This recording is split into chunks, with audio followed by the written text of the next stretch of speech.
Welcome, welcome, welcome to Growing Men, Growing Connections. This is a podcast or interview series that I'm going to be doing over the next few weeks, interviewing a number of different men who are key contributors and sometimes attendees at the WA Men's Gathering. And our real intent here is to get you connected to the men that are contributing, to the men that are creating this space. My name is Jordan Hackett, and I've been brought in as one of the lead facilitators for the 2025 WA Men's Gathering. And I'm so excited to be sitting here with Peter Efford and interviewing Peter off the bat as our first episode because he is a incredible contributor in the WA men's community. He was a co-founder of the Men's Work Project. He was there in the early days of the WA Men's Gathering, which is just about to be over 30 years ago. So welcome to this space, Peter, and thank you so much for being here with me. Thanks, Jordan. Delighted. Absolutely. Yeah, Looking forward to this. likewise. It's a real pleasure. So thank you. Okay. Um, I'd love to dive in and invite our listeners to really get a sense of you as an individual man so that we can really learn who you are as a person. And then I'm going to share some of your wonderful achievements and we'll explore some of your incredible history as well at some point, which I know you're a humble man, so you'll maybe squirm in some of, but I'm Uh, happy to stretch okay. us. I'm not, I'm not sure how I occur to other people. I'm not even sure I know how I occur to myself. So that's the dilemma. But I'm a very, very fortunate guy because I just had all of the things that we think about in terms of masculine development just came to me more or less on a plate. Had a Mm, really lovely childhood in the country in the 40s during the war, and then a rite of passage into the kind of the mid teenage era, which on reflection I hated, and I realised now was the most useful thing that ever happened to me, because I was sent to boarding school and oh, wow. separated from my parents at about 12, never in a way to ever go back, to my childhood Mm, life. And then for the rest of my life, if this is a bit of a CV, I worked in the television industry. Oh, I went to art school where I discovered that's what life is all about. I had a remarkable time uh, being a student, and eventually, as a graphic designer, I became. Oh, this makes me feel so old.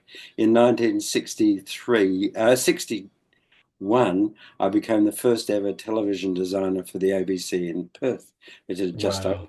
in black and white television. So that's that part of it. And so I then ended up getting a scholarship. Oh, what did I do? I went to live in England for a couple of years as a designer. When it came back to the ABC, I became a senior designer, and then I got headhunted more or less to become an academic at what was then starting off to be Curtin University in Mm, media design. So mhm. I'm married. This is the much more important part. I'm married, and we've just celebrated our 50. Ooh, I think it's 53rd wedding anniversary, something like Wow. that. And I have two kids. Not enough grandchildren. Only one. I've missed out there, and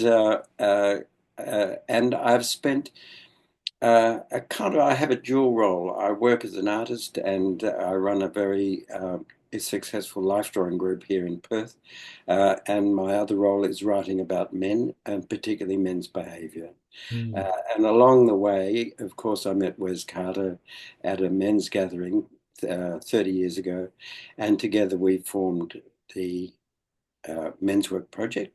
mm, And I've been working with men, and I'm particularly interested in writing about men in two aspects. One about how we behave, and the other is I'm very interested in older men and making or hoping that men can not. I don't hope. I'm engaged with men because I want them to get their money's worth out of being an old bloke. It's mm, kind of like that's how it is. mm, And along the way, I've authored a couple of well-read pieces. One's called the momentum concept. If guys want to look at that on the web, put my name in and the momentum concept. The other is a series of works about the what I call the castle without walls, where older men can discover their feelings. My biggest concern, however, for men is fathering and making it come to the foreground of how we are as a community. If anybody can do something about getting it right, it's Australia. We're beautifully positioned to be available to the world as a way of saying, look, this all depends on fathering. Everything that's going right and wrong on the planet depends on how we father boys. So yeah, I can get started very quickly on that one. I love it. More about me. I'd love to jump in with you there, Peter, and just ask a really specific question, because I love the representation that you gave, that the sense of like almost privilege that you came from in having that secure, loving foundation within your family. And I think that's something a lot of men can miss out on at times. And so I'm curious to hear, across the period of your life, what would you say one of the biggest challenges are that you faced as a man? And what did you learn perhaps from facing that challenge and making it through? Okay, I mean, if I look through the kind of various parts of my life, as being separated from my family at about at age 12, and being in a place full of boys and younger guys my own age, I realised I missed my mum and all of the other stuff that goes with being a boy, and being encouraged by my dad to do all the this is what you got to do, all that kind of stuff. He was really great, but yeah, that was my first big challenge. My other is that I don't have any disabilities, but I'm dyslexic, left-handed, and kind of create right brain. So there's not a lot of space for anything logical. I just let things happen to me and think, oh, well, isn't this fun? So I'm a bit dangerous to myself, and I got myself into some very awkward personal situations as a growing young man, as one does, with all of the wonderful kind of unexplainable things that young men get themselves into terrible messes with. And it's part of the show, and I just survived that quite successfully. I came out reasonably unwounded. A few romances that I could have sent me in a completely different direction, but here I am. Midlife, my most personal kind of the impact on me was like that realization at about 35, 40, maybe it was, that I'm not good at what I expected myself to be as a bloke. So all the other things were going really, really well, but there was something really missing for me about being who I wanted or knew I could have been, but I was losing my potential to be able to do anything about it. So I decided it was time for that midlife crisis, or it decided me to have one, and it was mainly about getting my act together. And so I did my kind of transformative time was with Landmark Education, and I did a lot of workshops there, and finally the penny dropped that there's a life after being perfect. And that's the life I'm having now. And what I picked up was that as a younger man, I had perhaps ignored the fact that I can exist at a whole lot of other levels that I hadn't even noticed, particularly spiritually and in the domain of sensitivity, being conscious of my fellow human beings and in particular men. So, and so working with an inspiring guy like Wes Carter together, and we perfectly complemented one another because he's an out there, here we go, let's rip into this kind of thing, Yeah. and I'm a kind of, I've been injected with academia, so I have to think Mm, about things as well, and together we kind of we started putting stuff together, um, which continues today.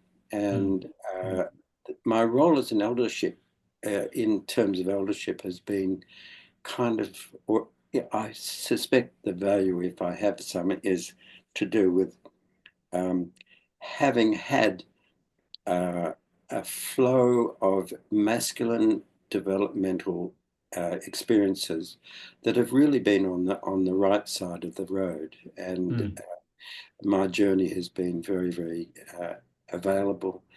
And I'm assuming that people pick that up from me somehow or Mm, other. mm, So there we go. mm. You want Thank some you. more, or is that Well, enough? you spoke to in that midlife crisis period, as you Yeah, kind of yeah, named it, and so many other men do. You spoke to um, that expectation that you had of yourself and the way that you weren't meeting that expectation. And I'm yep, wondering if you can just language for us, whatever level of detail you can recall around what some of those expectations were, because I think that's something that a lot of men face still today, is this sense of who I think I should be, and the way that creates pressure and yeah. even a sense of self-rejection at times because I'm not living up to that standard that I set for myself. And we can explore where that standard came from, but I'd just love to hear what your expectations were of yourself at that point as you started to crack open to something deeper.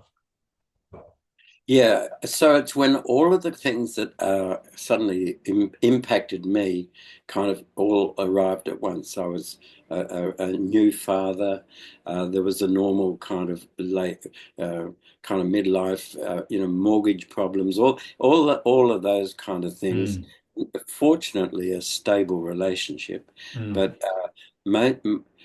and I realized that I was envious of other men and people in my academic ladder that I had to mm-hmm, get past or around and things like that, and mm, that my ambitions were not being met at the same speed as the slow lane that I seemed to be in, and I couldn't mm, pass any mm, of the faster driven cars, so I mm, was kind of like stuck, and mm, uh, I I now, of course, know that this is actually has a reason to exist in mm, midlife. There's a real mm, purpose there.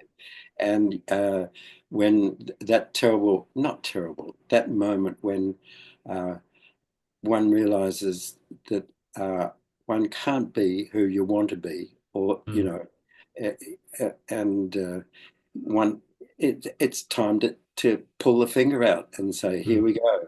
mm, Let's look at the other side of all of this. mm, What's missing in me that I mm, need to fix up? And it's hard mm, for a bloke to make that decision. And mm, there may be a lot of reasons why I can't kind of just step into the adventure of later mm, life. There's a mm, whole lot of stuff going on there. And mm, yeah, mm, that's how it is. So for me, it was, yeah, transformative work. I just needed to mm. go and really take a good look.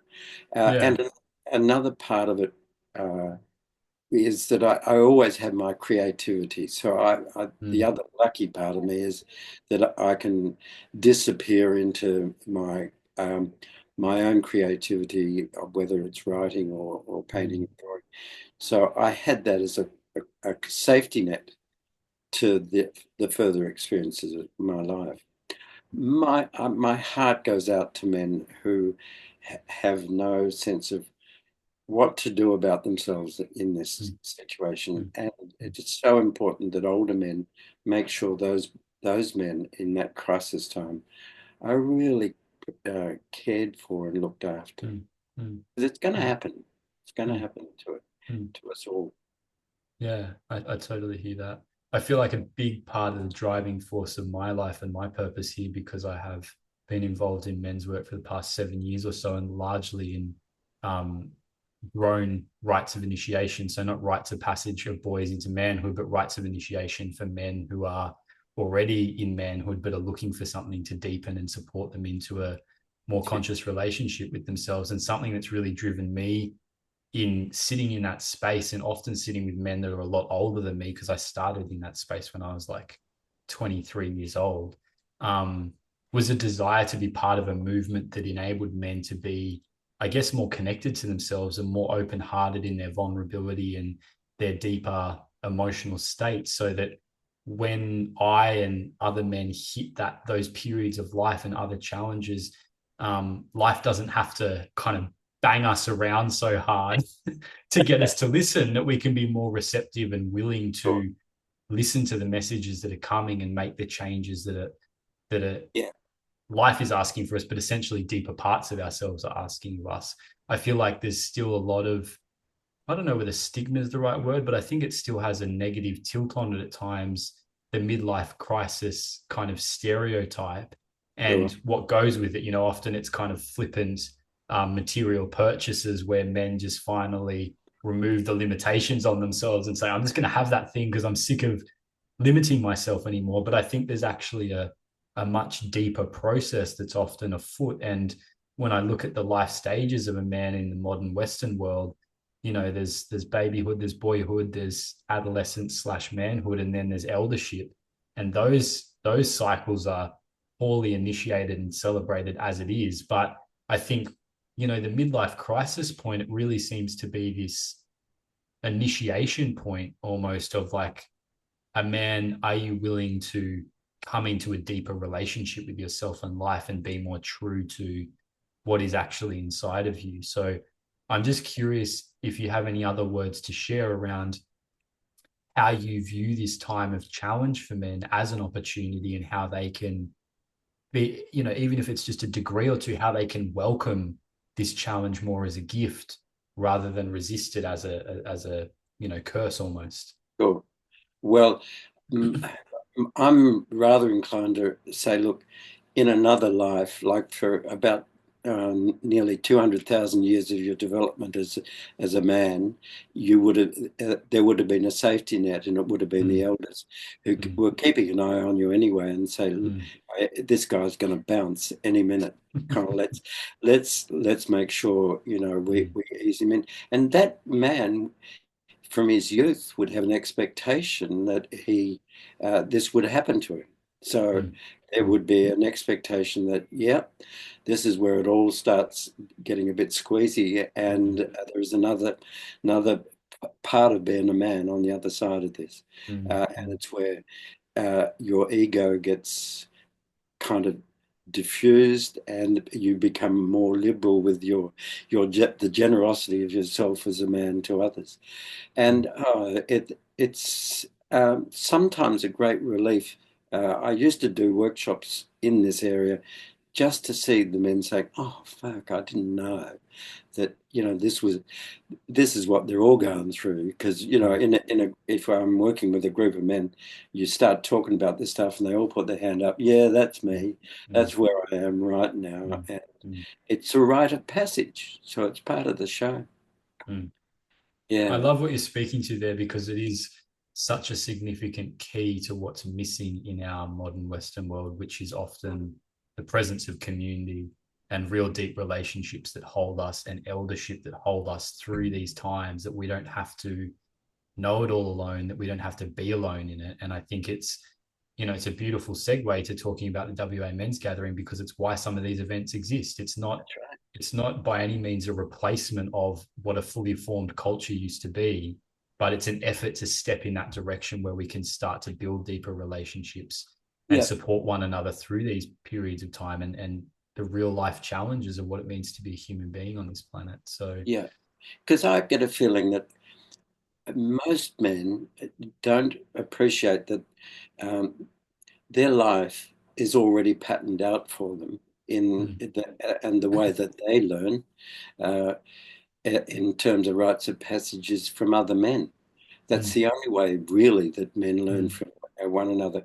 We mm, don't have in the masculine. We only have one physical change to our body when we mm, start getting erections, mm, and things suddenly go, into hyperspace yeah, And whereas women have 6 body changes in their Mm, life. mm, So they have a way of knowing their gender, mm, not through a competitive way, but through a helpful mm, way. That because mm, even if a woman hates another woman, if she's giving birth, she'll mm, help that woman have a baby, or mm, that there are some primal ways in which mm, women operate. We don't have that, and mm, we've lost any knowing inside of the masculine community about we actually do have rites of passage, but they're inside inside the community of the mm, masculine, and mm, we need to make sure that our men, our gender, knows who and how we operate, and mm, how important all of these people in their various sections of their life, uh, mm, you know, so that they mm. can say, yeah, I'm I'm in this stage now. I'm a rampant teenager going for it, and get out of Yeah. my way. Yeah, sure, go and have a good time. We'll give you until Mm, you're about 35, and then we'll have another look at you. You know? So yeah, totally. we just don't do that, you know. Yeah. Yeah. And to me, anyway, I won't go on because I can really talk about that Yeah, one. yeah, but it's so valuable and it's so true. I'd love to hear from you, Peter. Like you founded the Men's Work Project with Wes 30 Sure. years ago. You've been involved in the WA Men's Gathering for just on 30 years. We're going into the 31st event this year. Yeah. How much do you think the challenges that men face have changed over the last 30 years? Okay. When I entered that kind of domain, and with Wes having just got back from some heavy duty kind of personal development work in America in Mm, what was in those days called the mythopoetic way of doing things. And so he's coming along kind of drumming, dancing, mm, getting naked, doing all that stuff. And I'm thinking, shit, do I really want to be in this kind of part? Uh, and so we had a kind of like, it, we're at the kind of end of that kind of era. mm, But it had sufficient grunt for other men to appreciate. Yeah, like, put a pile of drums and the same amount of blokes in a room, and they can go for it, and they can mm, dig into that primal kind of mythopoetic energy straight away. And mm, that had me realize that working with Wes, uh, we could probably do quite a lot of things together, mm, simply because I could place some reason behind why and how we went about things, mm, and we could start morphing it towards the modern circumstance of the modern masculine, if you like. And mm, so across those 30 years, if we just take the gathering, not necessarily the uh, kind of men's work project per se as an mm, organization, two big factors arrive. Uh, the kind of acceptance that men have issues, and they can deal with them, and this is the best place to start, and that tribal feel that we morph the mythopoetic away from Western kind of ideas more mm, into a tribal process. The other mm, part, of course, is our Indigenous men. So mm, the men's gathering integrated start just about in the late 80s, 90s, no, late 90s. We started integrating very consistently with Indigenous men. And so we went through a period of shifting the consciousness to a more local Indigenous mm, feel and less global. Uh, mm, we've felt that everything that happens in Australia has a lot to offer, and our Indigenous people already know this stuff. mm, So how come? And that sounds a bit kind of patronizing. They, but the sense of integration we had was and remains exceptional. I'm mm, not sure if you'll meet at this gathering. I'm expecting you will meet some Indigenous men who will be mm. attending. I can't say how many. It varies. At one stage, it was really very, very quite dense. At other Mm, times, it's not. And that's the nature of how things move. mm, So mm, the gathering then has moved into the 21st century with a lot of background experience about how and who and what it is to be a man, mm, um, from a pretty good repertoire of looking at the types of ways in which we celebrate being men. mm, The parts that have been missing, I'm so delighted to know, has uh, because it was turning into a kind of bit of an old blokes event. I think at least 50% of the blokes there were probably over 50, but mm, and the energy and the impact of youth has it hasn't been ignored. It's just it's never been it's been hand wringing territory. mm, The organisers wring their hands. How can we do this? What do we do mm, about it? mm, And people like yourself and technology, I think, mm, are doing the job. Like mm, there's been such a strong consciousness of this. And the other mm, part that's been missing has been an appreciation of the various ways in which men have a kind of seasonal background to their life. Um, and the other part is probably spirit and knowing more about uh, how to expand the spectrum of experiences one can have as a bloke uh, mm, without being woo woo about it. mm, Like there is mm, some stuff that just happens to us that we don't kind of notice because we're too busy scrolling Facebook or something, mm, and mm, we're actually precluding some of our kind of spiritual awareness that we mm, have simply by where we're located. Who are we talking mm, with? What am I doing mm, here?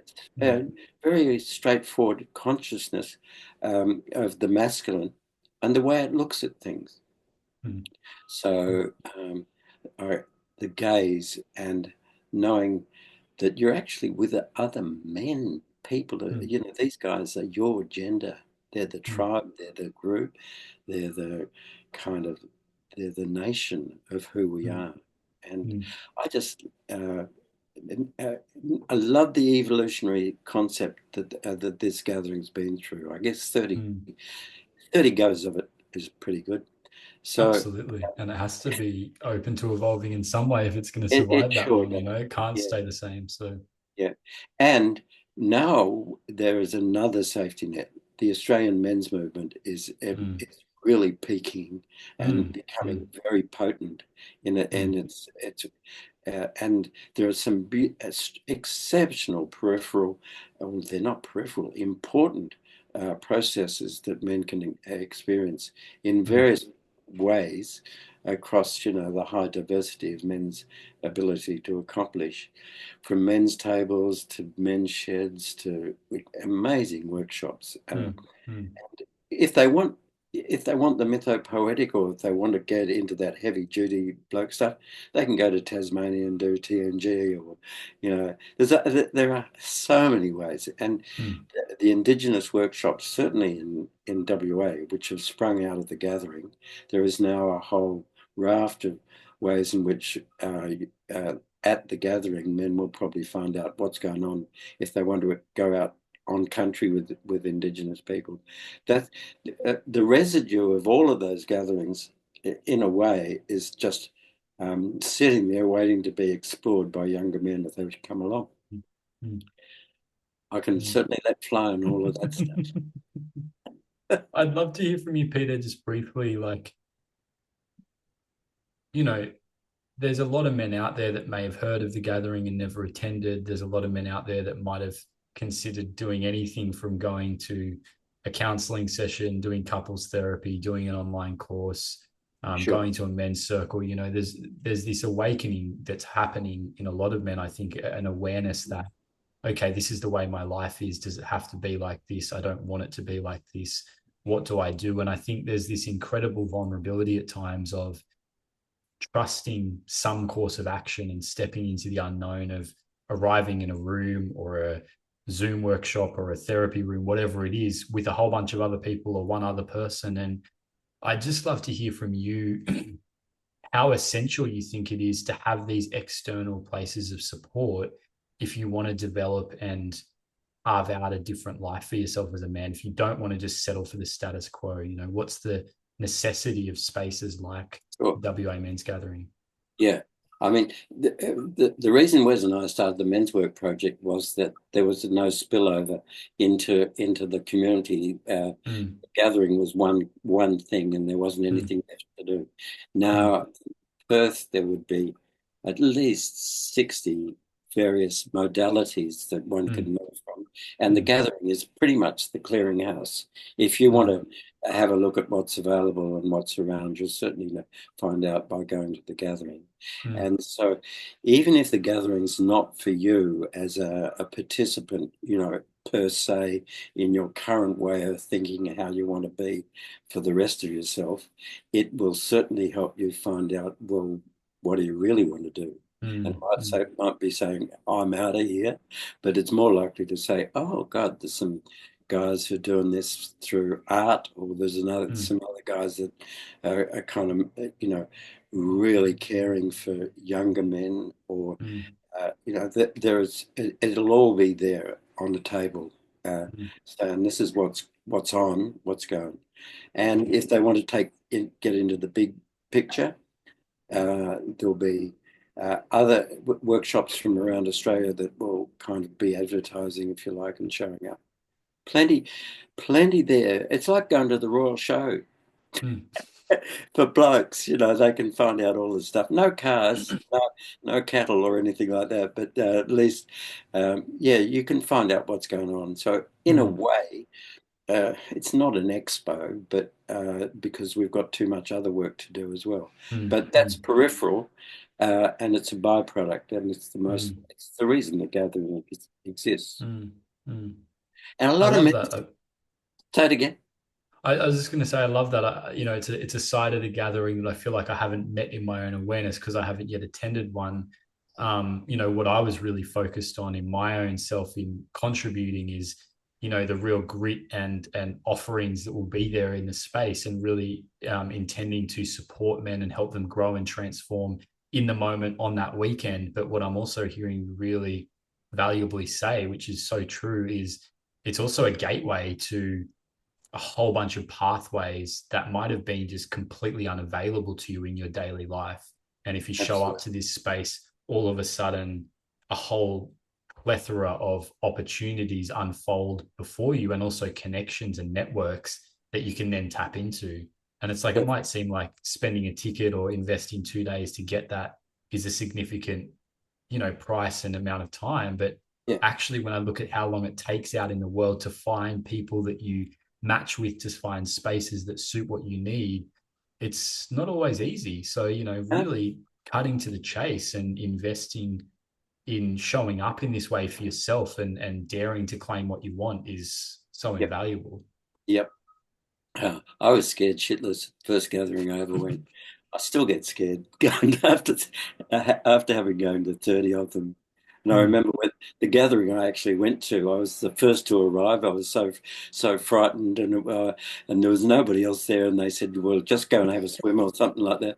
So I go and sit in a swimming pool, and I noticed across right over the other end of there's another bloke who's sitting in the swimming pool, and I said, "This is my first gathering, and I'm pretty scared about this." He said, "I am too." And so we talked across the echo of water, as you do. And yeah. I couldn't find out much about this guy. Mm. Uh, he was the he was the lead speaker. It was Steve Biddulph, the author. Wow.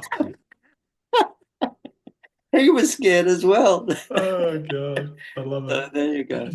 But Mm, so for men who have not been to a gathering before, um, yeah, well done for just showing up mm, and being open to what's available. Nobody's going to judge you. mm, There's no deep woo-woos or anything like that. And there are just some things that happen that are very blokey. And the feeling I got when I looked at some of these men is like, oh, wow, I want some of what those guys have got, mm, mm, into this mm, shit. So mm, it's pretty straightforward. And the sense of uh, safety is mm, for the masculine so mm, important for men to mm. feel safe with other men. Absolutely. And this shows up just straight away. Mm, So nobody's going to judge you. But, mm, and for a bloke, that's an amazing thing. Uh, mm, we don't look at the world through, or our fear button is on nearly all the time as mm, bloke. mm, mm. And so just to say, okay, it's okay to be here. It's beautiful. Um, and it's an experience. Yeah, absolutely. I love that you highlighted that because I think it's such a key piece in men's work and men gathering is, out in the world, it's so easy to be in this constant unconscious comparison or competition with other men. And Yeah, when we step into spaces like this and we actually get to settle with one another and create some of the safety that's needed to not judge one another, to not compete with one another, this whole world of support opens up and this whole world of growth and enoughness that's right. unfolds, and it's just such a beautiful, yeah, it's invaluable and it's so essential, and it's something so few men get to touch even once in their lives sometimes. And I think if I can give men that space even for 5 minutes, let alone 2 days, then Yeah, their life has changed. So absolutely. Men yeah. withhold. They'll bottle stuff up until something has got to pop. Mm, And it's lovely. It's lovely when that happens at the gathering, mm, but it may be, a year later. Yeah. yeah. It's been an absolute pleasure talking with you, Peter. I'm so grateful for your time. I'd love to ask you one more question in wrapping Oh, up, and that is, what are you personally excited for in attending the gathering this year? uh, I have to say is that I'm not giving any presentation. I can just sit back and enjoy it. Oh, I love it. I'm not. I they I used to run a presentation called Sitting with Elders with Wes. Mm, Wes and I would just mm, sit there, and younger men would kind of come into the room and they'd ask us questions. It was always mm. hilarious. I Uh, love it. and But I'm going to see if I can um, do that with some other elders, so I don't Mm, need to be there. Because mm, I'm 83, so I'm actually an older, and as an older bloke, I've given up my totems. I've given up my mm, obligations and things. So I'm just going to sit there and enjoy myself. I'm sure I can say that with some sense of piety right now, but once I'm there, sometimes I just have to dive in.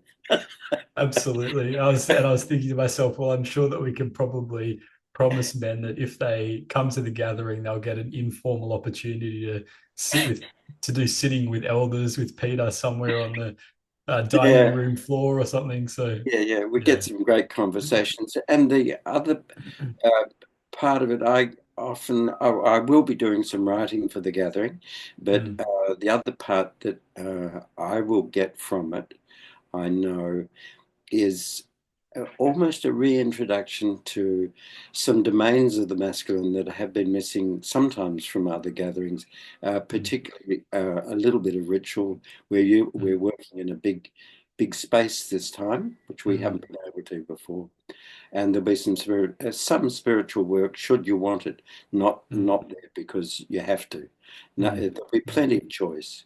And so, yeah, I love getting that feeling uh, of just being inside uh, a positive masculine spirit that we all mm, contribute together. It's mm, fabulous. mm. Absolutely.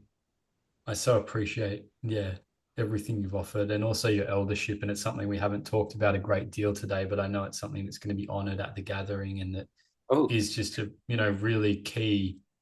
I feel like it's essential to name this before we wrap up here, that eldership in society and in men's community is so essential. And it's one of the key missing pieces within our culture as well, is honoring our elders, inviting our elders to step into that honored part of their life and to actually give and receive in that place. And it's something I really value in the spaces I move in. So I'm so happy that you're a part of it, that you've had such a deep history in this space and that you're still contributing. I'm going to get to meet you in the flesh in a couple of months' time and share this wonderful experience with you. So, Jordan, thank you so very, very much. That was yeah, very gracious. yeah. Thank you. Been a Okay, pleasure, mate. Peter. Bye for now. Awesome.